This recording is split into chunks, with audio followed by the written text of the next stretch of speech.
Hey guys, how's it going? So this morning I woke up, and every once in a while, you get this feeling like, what am I doing with my life? And I don't know if I think it's fairly safe to say that every once in a while, even previous to living in a van, I would still think that thought.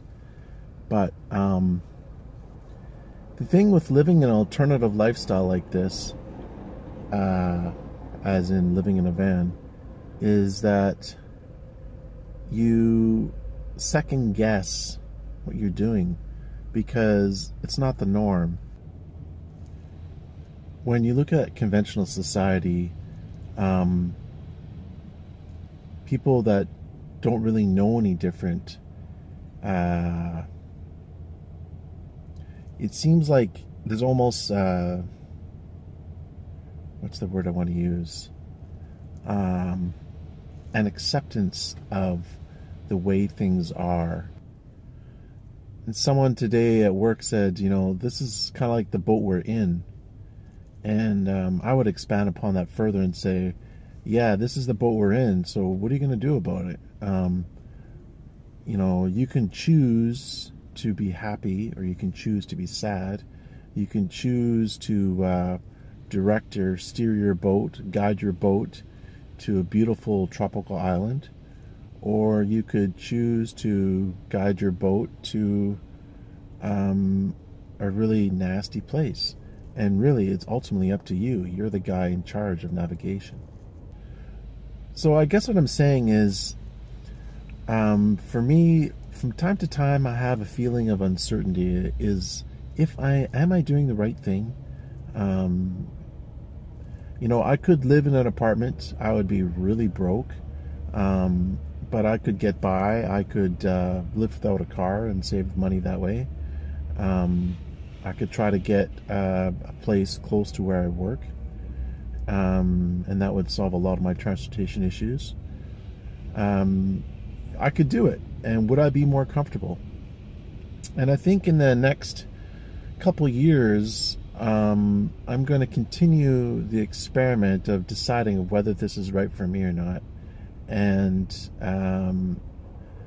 in a sense, I don't really have a choice because I'm paying 39% of my income to child support. So financially, I have to, or get roommates or work more. Well, I'm definitely not going to work more than I am. And I definitely don't want roommates. So that leaves me with the van option. But I'm going to give it a couple more years, and once I'm done this van and no more changing vans, this is it. I got to just make do with this. And this Transit Connect, I'm not going to switch it out. No more van building, because in the last couple of years, or since I moved into a van, it seems like all I've been doing is building vans in my spare time. And a big part of the question for me about doing this is, how am I going to spend my spare time? And am I going to make some good choices that do a number of things, alleviate stress, enhance enjoyment, and just basically all around make me happier?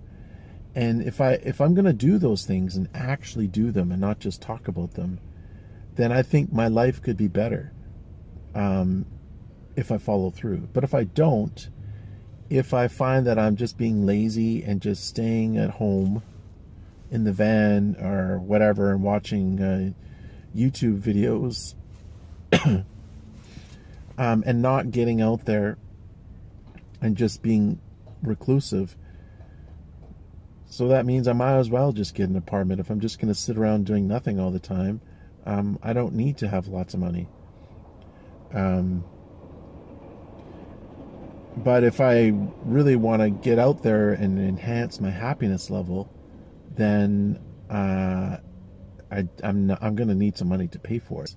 Now, there's different things I've talked about before, such as being in a cover band, a rock band, maybe being in two. Maybe I'll do like a reggae band, or lately I really liking Santana, all his old albums from the 70s. They're fantastic.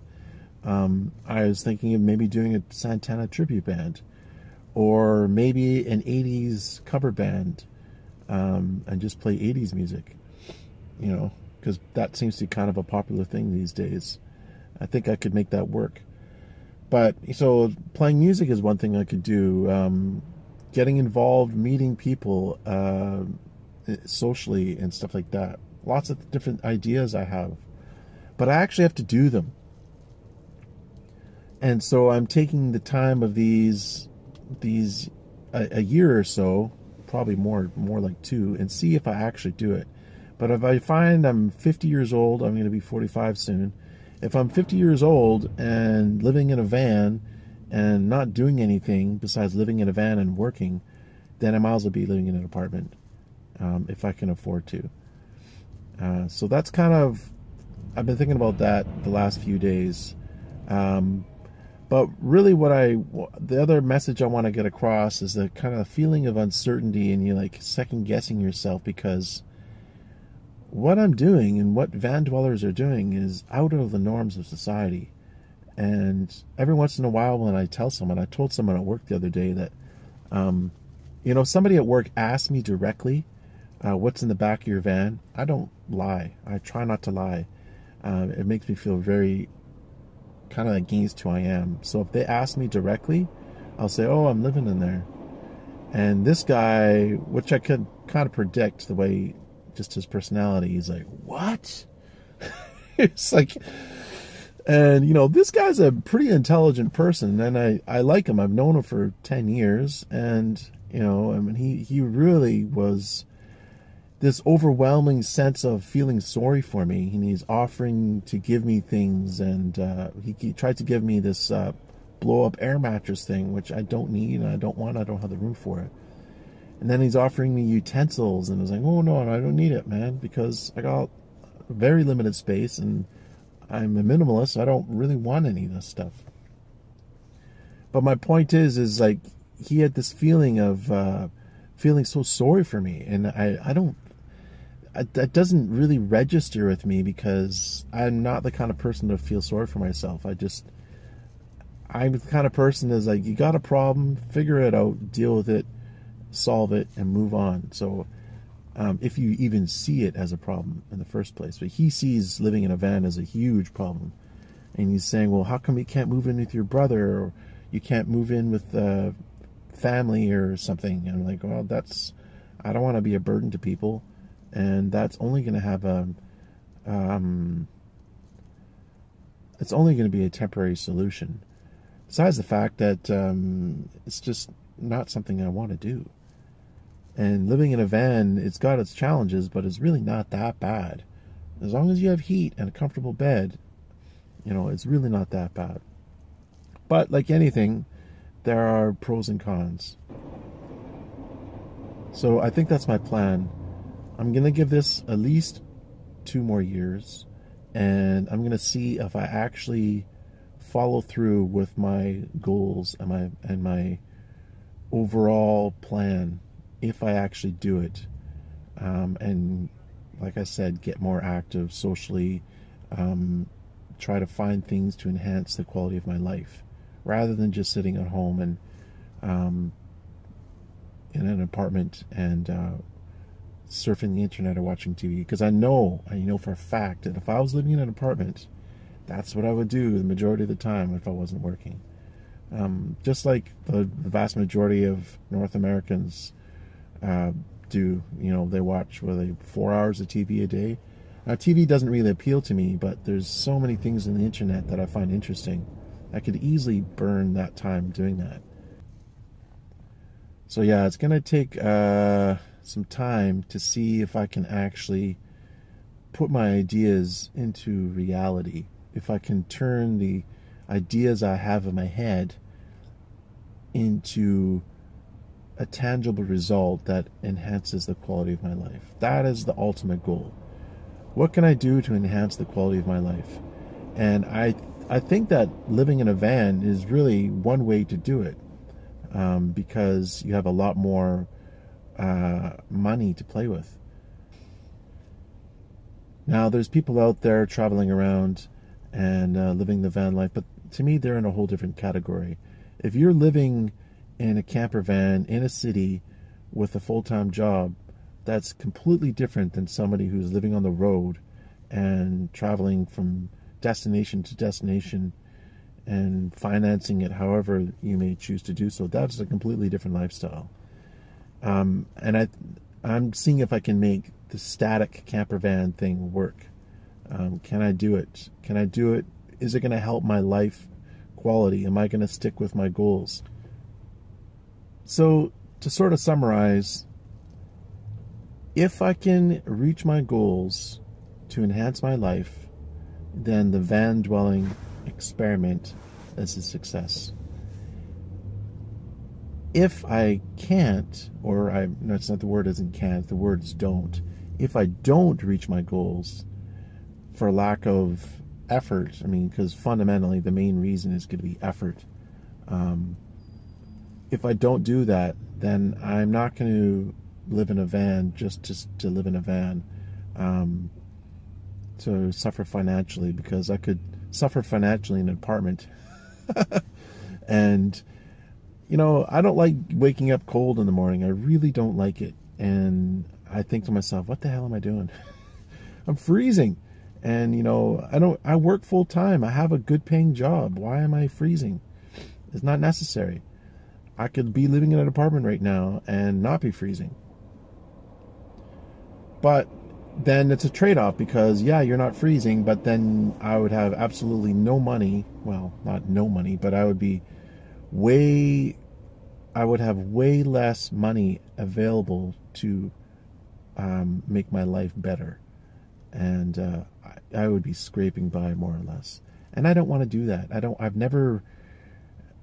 never wanted to just live in existence. I wanted to have a good quality of life, and enhance quality of life.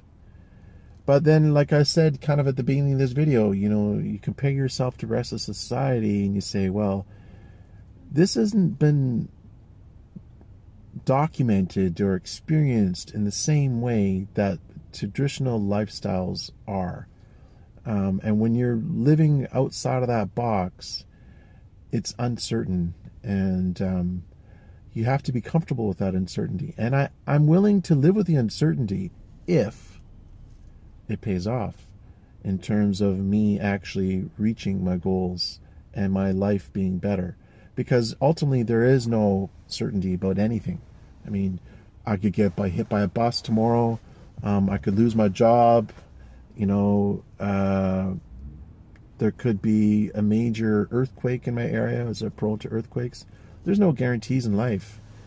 But it's what you do and how you problem solve that makes all the difference. You can have two people and faced with the same situation. One person can fall to utter pieces and just be devastated emotionally. Another person can use that experience and help them to make them stronger. In World War II, you had people going through very, very difficult situations where they're just literally trying to catch the pigeons on their windowsill to eat them because they were starving. And these experiences made those people grow strong, because adversity makes us strong.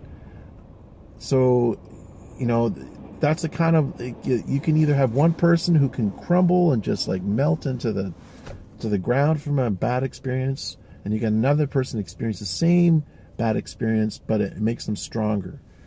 So uncertainty is always going to be there. It's what you do with it. I'm willing to live with that uncertainty if ultimately overall my life is better. So if I can live with that uncertainty and have a higher quality of life, I'm willing to go there. I'm willing to do it. However, if the quality of life isn't any better, but the uncertainty is still there, then, you know what? Make a change. One of the things I kind of live my life by is, if you try something and it doesn't work, make a change. because it's like taking a round peg and trying to hit it into a square hole. No matter how many times you hit it, it's not going to change anything. So try something else. And if I try this lifestyle and it's not enhancing my life, I will make a change if I see that it's necessary. Anyways, guys, I'm going to leave it there. Thanks for watching. Take care. Have a good night.